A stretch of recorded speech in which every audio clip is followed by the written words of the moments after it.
खौफनाक खिलौना भाग 3। मैं वापस आ गया हूं। ने आएगा 7 साल बाद, वर्ष 2032। गांव छोटी सियारी अब पहले जैसा नहीं था। अब वहां बिजली, स्कूल और मोबाइल टावर तक लग चुके थे। लोगों को अब वो पुरानी खिलौने वाली घटनाएं एक डरावनी किंवदंती लगती थीं। विवेक अब 21 साल का हो चुका था। शहर में रहकर साइबर फॉरेंसिक का कोर्स कर रहा था। लेकिन वो ताबीज अब भी उसके पास था, चेन में पहना हुआ, बिल्कुल दिल के पास। पर कुछ चीजें वापस आती है। एक दिन गांव में एक नन्ही बच्ची रूहानी ने स्कूल से लौटते हुए खेतों के पास कुछ अजीब देखा।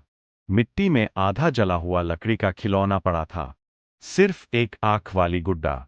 जैसे ही उसने उसे उठाया, उसकी आंख में एक चमक आई और आसपास की हवा बर्फ जैसी ठंडी हो गई। कॉल जो नींद तोड़ दे। रात के 3 बजे विवेक को एक कॉल आया। गांव के मास्टर जी का था। बेटा, रूहानी बुरी तरह डरी हुई है। वो कुछ बड़बड़ा रही है। ही ही ही मैं वापस आ गया हूं। विवेक के हाथ से फोन गिर गया। गुड्डन लौट चुका था और इस बार उसने खुद को किसी मासूम में समा लिया था। ताबीज अब टूट चुका है। विवेक ने जैसे ही चेन निकाली, ताबीज 2 टुकड़े हो चुका था। पुरानी आत्मा अब आजाद थी। अब वो सिर्फ एक खिलौना नहीं था, वो अब इंसानों के अंदर जा सकता था। लौटना पड़ा। विवेक गांव लौटा। इस बार वो अकेला नहीं था। उसके साथ था उसका सबसे भरोसेमंद दोस्त आर्यन और एक स्पिरिचुअल एक्सपर्ट, पंडित सुदर्शन नाथ, जो तंत्र विद्या जानते थे। गांव अब अजीब हो चुका था। रात 1 से रात के 2:30 के बीच सब जैसे बर्फ में जम जाते थे। लोग नींद में चलने लगते थे और हर दिन एक की आंखें अंधी हो जाती थीं। गुड्डन अब देख सकता है। गुड्डन की आत्मा अब खिलौने में नहीं, बल्कि आंखों के जरिए फैल रही थी।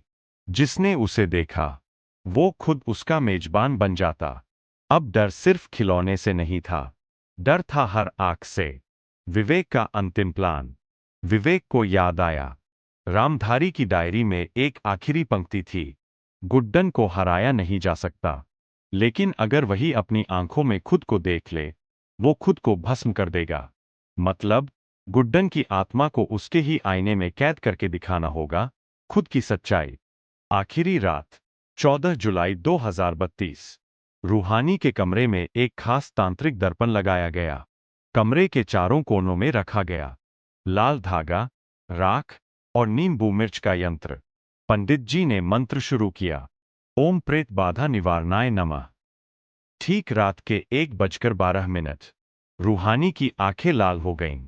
उसकी आवाज बदल गई। विवेक, अब तू भाग नहीं सकता। मैंने तुझे देखा है। अब तेरा नंबर है। कमरे का तापमान -4 डिग्री सेल्सियस हो गया। गुड्डन की आत्मा अब सामने थी। सड़ी हड्डियां, गंदी हंसी और जलती आंखें। आईना तोड़ता है शैतान। गुड्डन जैसे ही रूहानी की ओर झपटा, आईना उसकी आंखों के सामने आ गया। उसने खुद को देखा, अपने बचपन, अपनी मौत और अपने शैतानी रूप को। एक पल को उसकी आंखों में आंसू झलके और फिर वो चीखा, मैं बच्चा था, मुझे बस प्यार चाहिए था। पर अब बहुत देर हो गई।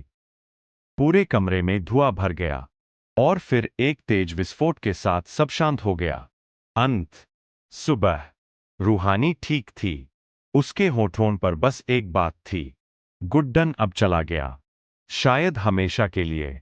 लेकिन पंडित जी ने जाते जाते एक बात कही, जहां मासूमियत को दर्द दिया जाए, जहां खेलों को शैतान बना दिया जाए, वहां फिर जन्म ले सकता है एक और गुड्डन।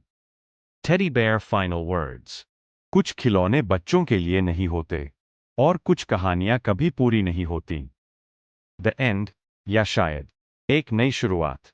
अगर तुम कभी रात को 1:01 हंसी सुनो, तो याद रखना, ही ही ही वो फिर से खेलना चाहता है।